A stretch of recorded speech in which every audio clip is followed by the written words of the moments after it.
Following Ginny and Anne this morning, who gave very beautiful presentations, I'm going to approach the topic of attitude and choice and the greater self from a little bit different vantage point, but I think we're all going to come to the same place. Anne had said that always the qualities of the greater self are available to us, and I believe this.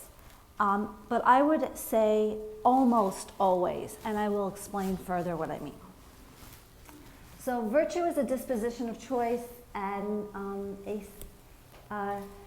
Ikeda talks about inner transformation, and I think we're going to talk about how can we get to inner transformation, to the human revolution, to the greater self.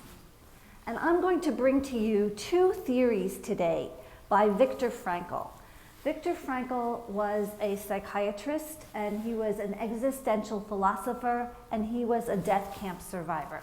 How many of you are familiar with the works of Viktor Frankl? How many of you have read Man's Search for Meaning? Okay, so you know a little bit about the story about him. So Viktor Frankl was in his late 30s when he was deported to the Theresienstadt concentration camp, where he went with his wife and his parents. Then he was taken to Auschwitz, where he came into the camp with the manuscript of his life's work in his coat pocket. And his life's work was, since he was a teenager, he was a very deep thinker. He pondered what is the meaning of life, and he came up with these theories, and he came into Auschwitz, and he had his manuscript in his coat pocket of his jacket inside. And there was no computers, there was no saving of the document, there was no copying, and this was his life's work. And he begged the SS man to keep this. He had to keep this. And of course, his request was totally mocked. All his clothing was taken away from him. He was given some other prisoner's garb to wear, and he lost his life's work. He was only in Auschwitz a short time before he was taken. He was fit, and he was young and strong and able to work, and he was taken to a labor camp. And there, with a birthday gift from a friend who smuggled out some paper and stubs of pencils from a SS officer's office, he recreated an outline of the manuscript. He forced himself to stay up at night. He was sick. He didn't want to choke, so he forced himself to try to stay up at night, discipline his mind, get down the story. The manuscript about life's meaning. And in fact, he found that it was affirmed in his experiences in the extreme. And he talks about that in Man's Search for Meaning. He talks about even in the most inhuman conditions, even where people are suffering greatly, they can train their minds. They could, he was marching back to the camp after a hard day of labor, and all he could think about was the soup he would get at the end of the day. He could train his mind to focus on a conversation with his wife. And then he learned that love can exist no matter, that love is sustained even after the person is gone or died, and you can have a conversation with them. He helped people in his barracks when people were despondent. And they asked him for a word of encouragement when they were being punished because someone stole potatoes and they were all not going to get their evening ration of food. And someone came to him and said, "Do you have any words of encouragement for us?" And Viktor Frankl gave, he summoned his strength and he gave them a pep talk, and he talked about how he calculated his own chances of survival at maybe only 20%. But if you still have your bones intact, and if you can recreate your life, you can maybe survive this war. And if you lost your wife, maybe you can remarry, and maybe you can rebuild a family again, and maybe you can rebuild your profession. So Viktor Frankl realized what is called attitudinal values. He exercised the greater self. But the caveat here is, and I just want to say this at the outset, that we don't always have the greater self available to us. And it's an aspiration, something we can strive toward. But because we're talking about this extreme of the Holocaust, there were points in certain places and times during the war, especially at the end when the liberators came in to death camps where people just languished at the end. It's very hard, very, very hard to access the greater self if you haven't had any food or water for 5 days, if you have typhus and tuberculosis, and if you see mounds of corpses around you. How can you access the greater self? So there's extreme, and there's like the extreme of the extremes. And I can tell you a lot of stories from the extreme of the extremes, just in trembling because I haven't witnessed it, but I know many witnesses of it. So I can tell you, I have two aunts who were in Bergen-Belsen at the end of the war, and one of them would go to a building and try to scrape off from the barracks walls the moisture to bring to her sister just to wet her lips. Okay, this is an example of realizing the greater self in the end position. Okay. Anyway, first of Viktor Frankl's theories. Life's meaning can be found in three ways. One, by realizing creative values. Two, by realizing experiential values. Three, by realizing attitudinal values. So what does this mean? Life's meaning can be found by realizing creative values, by being engaged in the act of doing, in the act of making things.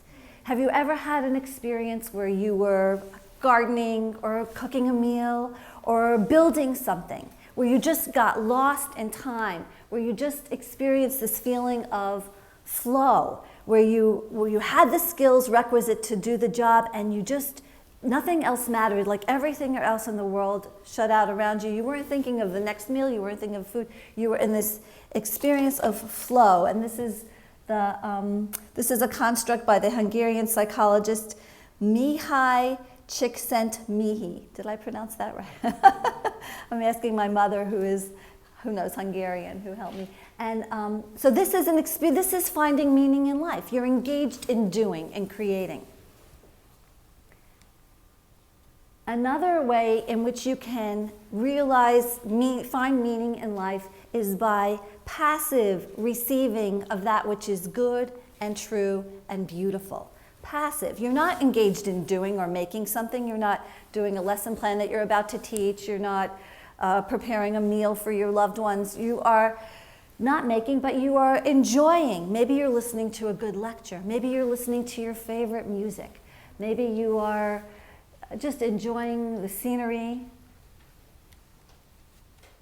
Maybe you're driving home at that certain time of day. Maybe you're stuck in traffic, but you are really saying life is awesome, there's meaning in this life because you are looking at what's going on in the sky. Do you ever see the sunset at a certain time of day, or just see a beautiful nature scene? You're driving through the woods in New Hampshire and it's just after a snow and all the leaves and the branches are coated with white and it's like awesome to be alive. There's meaning in life. You're experiencing something beautiful. You're having a delicious meal. You're tasting something good. You're having a great conversation with a friend. You think of your favorite flavor ice cream and you have an appetite for it. That is finding meaning in life. But what happens when? What happens when something is going on in your life and you can't enjoy the things that usually gave you pleasure? What happens when you have an argument with your spouse or your partner? What happens when you have a bad day at work and or you have to tell your boss something and you're really worried about it? What happens? And this is what is called the stress test of character. And I'm going to try to play for you a film clip right now for a few minutes. I'm going to try it. This is from the film Apollo 10, and it's a true story. It's about this, do you know the story? Some people are not. This is about a young man who's working on the Apollo 10 project. They're going to send a vehicle into space. It's going to land on the moon. This is one of the moon landing projects, and there are many tests, and this guy did the calculations. He's an engineer. He worked on it, months and months. Millions of dollars have been spent on it, and one night he realizes that he made a mistake upon all that was, everything else was big. This man found meaning in his life. He gave meaning to his life by his actions, by realizing a positive, by doing the right thing, exemplifying the greater self. Okay. Another example of the greater self. You can't enjoy doing. You're distracted. You've got a bad diagnosis from the doctor. Something is really troubling you. And you can't enjoy, things aren't giving you pleasure. You can listen to your favorite music, but you're so distracted. You can still give your life meaning, find meaning in your life by realizing attitudinal values. This is what Viktor Frankl said. And after today's seminar, you're going to look for this everywhere. You're going to see examples of it in film, in books, in sitcoms, in the newspaper. So just this past week in the New York Times Personal Health, Jane Brody, do you read her column? So here's a doctor writing about her experience of breast cancer. And I just want you to realize, just want to read 2 paragraphs to you. One of the drugs often given to women with breast cancer is andriamycin, a bright red liquid delivered intravenously. Many patients call it the red devil because of its terrible side effects: severe nausea, constipation, mouth sores, and serious declines in white blood cells that protect against infections. But Dr. Allison said she renamed the drug Red Sunshine and chose to regard the therapy as my ally and not my enemy. I looked forward to getting it every week. Thinking of that drug as Red Sunshine helped me see the positive side of a trying situation, the greater self. Now, I speak to you as a coward because I don't know that I could. To me, this presentation is aspirational because I don't know that if I was in this position, if I could view a drug that's called the Red Devil as the Red Sunshine. So Viktor Frankl took issue with the fact that, well, he didn't take issue. People took issue with him for saying this, but he said that there's a beautiful, what is this? Statue of Liberty on the east coast of the United States. On the west coast of the United States, we should have a statue of responsibility. Responsibility, because we are all responsible for our own attitude in any given situation. Another second theory of Viktor Frankl's: there are 3 forms of destiny in this life. The first form of destiny is our external environment, a sociological form of destiny. The second form of destiny is one's endowment, one's biological fate. And the third form of destiny is one's attitude given the first 2. So what do the first 2 mean? External environment. As human beings, we don't have a choice of the family we're born into, the culture we're born into. Maybe at certain points in our life, we can choose a certain milieu.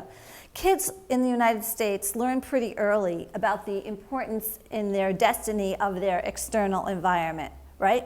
Soon as you're in, even before junior high, but in junior high where you move, let's say, from class to class, you know that each teacher has a certain external environment in their classroom, and that might shape your destiny. I remember when my son said to me, he got the really hard grader for Latin instead of the easier teacher. That was going to affect his destiny. It's just who he got. And why is it also that some kids flourish so well in one classroom and not another? It has to do with the environment. And when I taught at BU, I used to say to my students, a lot of you had a hand in choosing to come to this school. It's a certain external environment. It will shape your destiny. You chose a concrete campus. You could have gone to the University of Vermont. And sometimes we have choice. Sometimes our external environment is our, let's say, work environment. If we know that the culture is different depending where we work.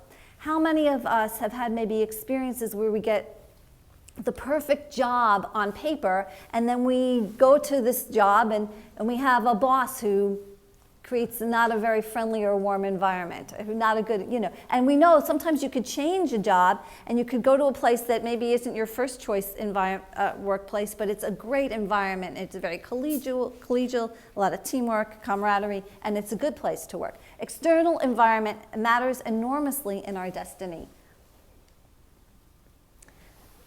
The second form of destiny in this life is our biological endowments. And here we don't have a choice, really, right? Some of us it's what we make of our talents, right? But some of us have talents and some of us have 0 talents. I would love to be able to sing, but it's just, I don't have that talent. So sometimes you can cultivate a talent, sometimes you can work really hard if you have a little talent to get to a certain place. But This is a biological form of destiny, right? Some people are built in a certain way that enables them to be a great basketball player. We're also born with certain temperaments, right? We all, I mean, anyone who has had a child knows that, I remember when my daughter was 3 weeks old, taking her to the pediatrician and saying, there's nothing I did that, there's nothing in the environment that made her this way. And he said, well, it's biological. It's like, it's, in the genes, and it's her temperament. They're born with certain temperaments, right? Oops. So even all, various societies have come up with different types of temperaments, how people are born, whether they're introverted or extroverted, stable, unstable, and they correlate it to sometimes the 4 elements, earth, wind, air, fire. And we know that people are born either, the Greek tradition, there's a phlegmatic, water, winter, cold, and people are born, there's like different melancholy, and so we have different temperaments, and we don't have a choice of the temperament that we have. But given our biological endowment, given our and circumstances, the external environment in which we find ourselves, we have a choice. We have a choice given those things. We can choose our attitude in any given set of circumstances. So here you have an example of that. So can you name any of these characters? Okay. So here we have 7 dwarfs, and they each have different biological temperaments, right? But they are all industrious, team players, hardworking. They all exhibit the greater self. They all exhibit this virtue of harmony and peace, right? And I can tell you that sometimes you find that, sometimes people from disadvantaged circumstances, they have a certain external environment. They have things against them in their life. And we all know people like this. They rise up, even given their circumstances. I once met a teacher who works with homeless children in Western Massachusetts. And she worked with several hundred homeless children. And she said, you would be surprised. She said, some of them, they don't even have adequate tools at home. They definitely don't have a computer. Maybe they're lucky if they can get a notebook and pencil. And she said, you would be surprised. Some of them are very determined to work themselves out of their situation. They want a better life for themselves, and they work very, very hard. And I said to her, are they very bright? And she said, not necessarily. She said, it's all about attitude. So we all know kids like that. We all know kids who worked really hard and who didn't have the biological endowments. And we all know people who maybe were very quick on the uptake and very sharp. And unless they applied themselves and they continually tried to exhibit the greater self and put their talents to good use, they could also their lesser selves could take over. Such as, here are some cartoons. This cartoon, you can see these people are in a comfortable home setting, and the wife says, maybe the world isn't getting less friendly, maybe you're just getting grumpier. And this one, here's a chairman, and she's telling me, there's a sign posted on his door, good news only, he's in a foul mood today, right? And someone here in a comfortable chair, all my silver linings have clouds around them. And again, Viktor Frankl would say that our choice of attitude is up to us, right? And what is this a picture of? And on the opposite coast, he said there should be a statue of, and we're responsible for our attitude. So this is a beautiful quote from Viktor Frankl. Everything can be taken from a man but one thing, the last of the human freedoms, to choose one's attitude in any given set of circumstances. And he cites examples from the concentration camp. He said everyone knew who, if you had to divide a piece of bread, who to give it to, who would do it evenly. Who is that person who's very fair, who demonstrates the greater self? And this is a beautiful quote I just thought I would share with you. Time is the medium. This reminded me of Anne talking about seconds, 90 seconds, 30 seconds waiting. Time is the medium of our lives, the durable surface on which our deeds are etched, and yet time remains largely invisible to us. We can see its tracings when it has passed. When we need a haircut, when our vacation is over, when our children have grown and we have not. Sometimes we notice time too when it has not yet come, while waiting for the bus to arrive, or the movie to begin, or the test results to come back. I remember very vividly, I remember like it was yesterday, sitting in biology class in 10th grade, being so bored and watching the clock and trying to will it to lunchtime. We often imagine time in these circumstances as complicitous with the enemy. Either it moves too fast or it moves too slowly. It is sometimes apart from us, working upon us or against us. But if time is our medium, we can be its artists. Its texture and its quality are in our hands. We can shape it and mold it with our deeds, fashion it even as it fashions us. At any given moment, we can fight or forgive, be generous or stingy, grateful or disgruntled, noble or nattering. And the artwork that we make with time becomes the masterpiece of our lives. And this is from The Story of Time by Rabbi Nina Beth Carton. And this is, I think, what the greater self is at least partly about, although it takes in future lives. But here, our recognition of our mortality and of our modest place in the scheme of things can lead us to a higher vision and a higher responsibility. This is from F. Washington Jarvis, who was head of the Roxbury Latin School. Thank you very much.